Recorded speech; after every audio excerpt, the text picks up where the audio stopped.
All right, so it is about 8:30 p.m. Central Standard Time here in Dauphin Island, Alabama. And what you're looking at is the latest or current Doppler radar leading into the brunt or the meat of this storm as it takes place tomorrow afternoon. So what I'm going to do here is I'm just going to review a few things and kind of set up the stage for what's going to happen tomorrow and what my plans are to get out in it. And to get ready to have an even bigger day tomorrow. So currently, not much has changed since I did the last video outside. The wind is still the same, the rainfall is still the same, and it's really hard to film at night, number one. But number two, if you look at this radar picture, you see where we are, where the green dot is. And that's Dauphin Island. We're in a little bit of a lull period. You know, we were lucky to get our first feeder bands in before dark. But it's really nothing has changed at this point. Now, what I want to do is put this into motion so you can kind of see how slowly that Hurricane Sally is moving. So there's the feeder bands that came through that we were lucky to film. And if you see, let me see if I can enlarge this.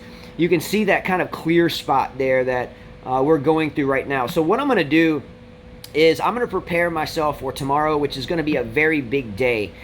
Starting at around, again, I'm guessing here, I've looked at a few models and watched a couple of forecasts, but I want to say sometime around 9 or 10 o'clock tomorrow morning, it is going to get really, really, really bad here on Dauphin Island.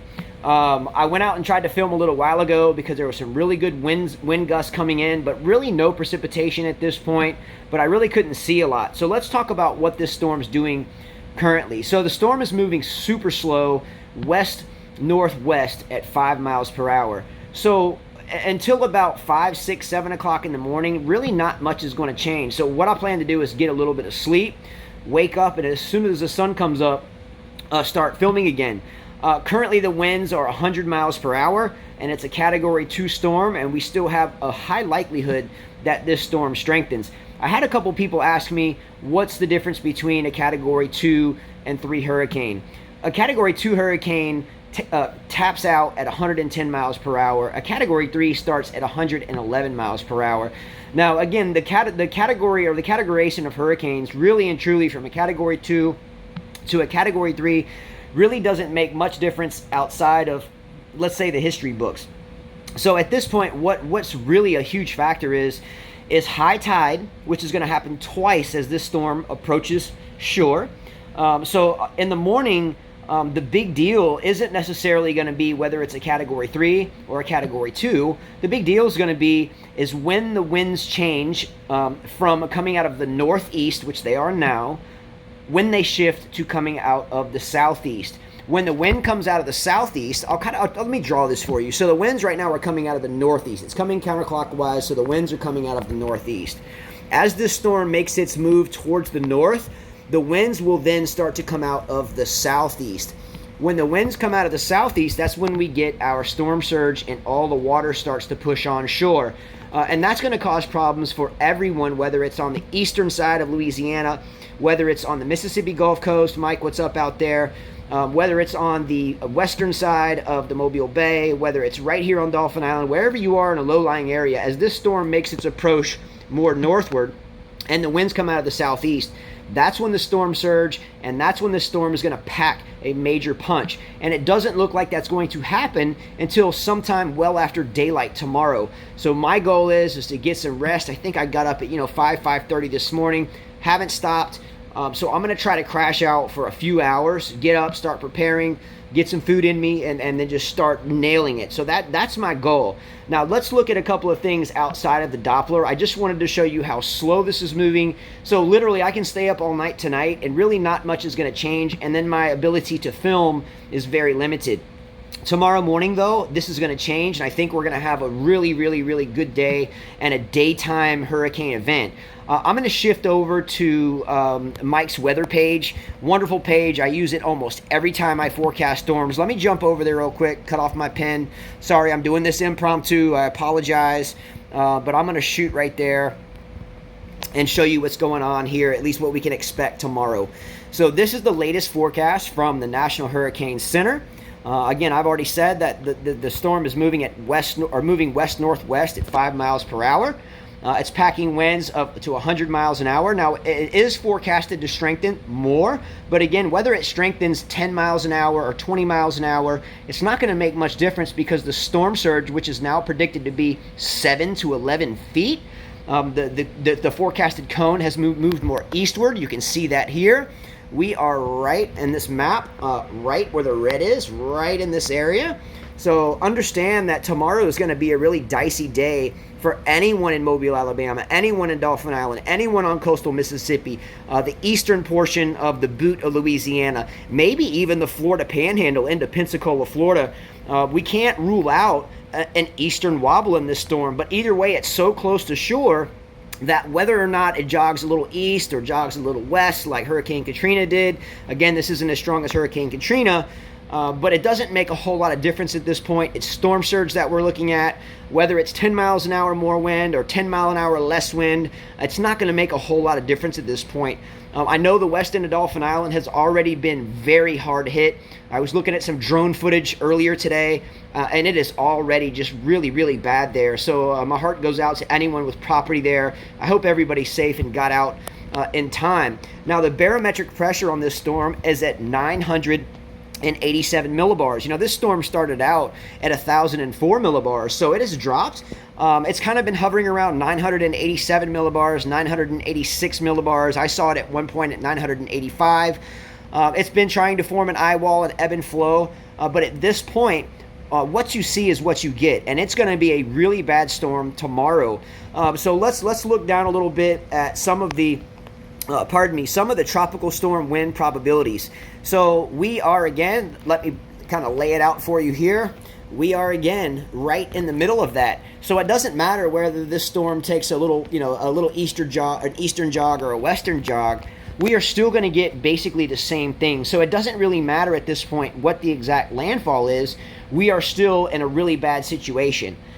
So don't be too focused on where the exact landfall is. It's fun to, not fun, but it's it's entertaining, I guess you could say, to pick an exact spot and hope you nail it.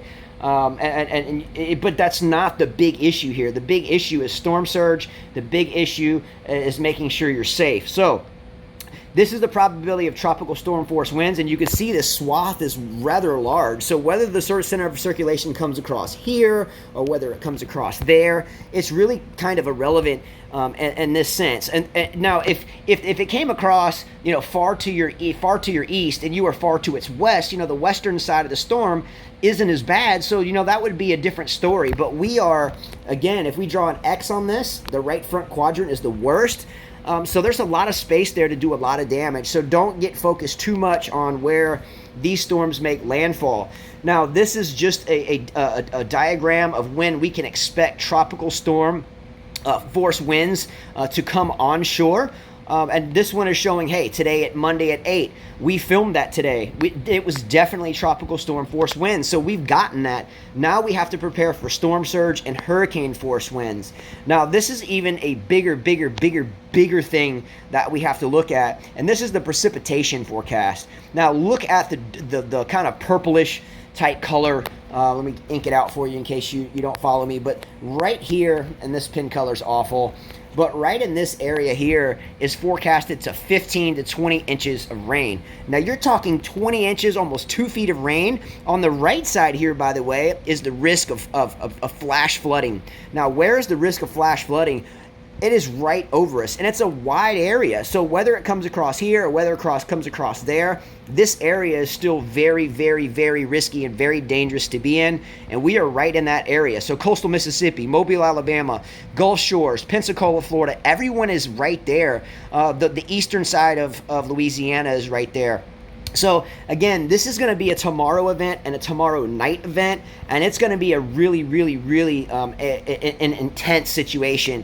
These are some of the forecast models. Again, it really doesn't matter where it goes, here or whether it goes here. This entire area is in extreme danger zone. So don't be wrapped up exactly where landfall comes, and don't think you're out of the woods if it comes just east of you or comes just west of you. It's a dire situation. Now, I want to take a look real quickly at these intensity models. As this storm started, A lot of us thought that, it would be a tropical storm to start. A lot of us thought it would be just a Category 1 storm to start. Now it's a Category 2, so all the models are right there. But look at the interesting thing here is that now we have multiple models that take it up to a Category 3. And again, it's just for the history book. So if it gets up to 111 mile per hour winds, great. So be it. But the damage will be done, and hopefully everybody takes this storm very seriously. I'm going to finish off this video with simply a look at this storm on radar. Now, this storm is no joke. It is moving very slowly at west-northwest at 5 miles per hour, and look at it. This storm is an absolute beast. So you can see the center of circulation here. I'll draw it out for you. Let me get red here. But the center of circulation's here. You can see the cool cloud tops forming. It's trying to develop an eye, and it will develop an eye. And whether it does or whether it doesn't isn't going to make that much difference at this point. It is this southwesterly flow. Or excuse me, when the wind comes out of the southeast, I apologize. When the wind stops coming out of the northeast and starts coming out of the southeast, that is when really, really big time damage, really big time storm surge will occur. Look at this thing. This thing is an absolute monster. Sally is mean, she is mad, and I can promise you that this storm will be something to remember. So what I'm going to do is I'm going to crash, I'm going to take a shower, I'm absolutely covered in salt water, sand in my toes, sweat through and through. Man, I got bug bites on me and everything, but man, I'm ready. I can't wait. Tomorrow's going to be an exciting day, at least for me. Hopefully everybody's staying safe, staying indoors. But I plan to get up, kick the rooster in the butt, if you know what I mean, and basically watch the sun come up and start filming right off. But I think the meat of this storm will be onshore here early on, maybe around 10, 11, 12 in the morning. And I think it will be an all-day duration all the way through tomorrow night. So everybody keep your thinking caps on. And I will be there in the morning bright and early to start the videos up again. I do appreciate everyone out there that's been commenting with me. You helped me get through the day. Again, I got up so early and I only slept for a couple hours waiting for today. And you guys helped me push through. I had a lot of fun today, and I expect to have equally as much fun and more tomorrow. Again, I say fun. There's nothing fun about it. I just enjoy the weather. Please stay safe. Don't do what I do. It's nothing to laugh about, nothing to joke about. Again, we just have a passion to follow the weather, and that's just it. So take care. Have a good night. Thank you for your support, and we will see you in the morning. And again, I can't state how much I appreciate everyone supporting me. Please subscribe, click a like below, and again, thanks so much. It helps out a lot for the subscribers, and again, I can't thank you enough. So thanks so much to all of you, especially Mike Etter out there. You've done this with me for, 30 years or more, so I appreciate all the help, and I look forward to tackling tomorrow with all of you. So thanks so much again, and much love to all of you. I'm going to get some sleep, and I'll see you bright and early in the morning. Peace out. See ya.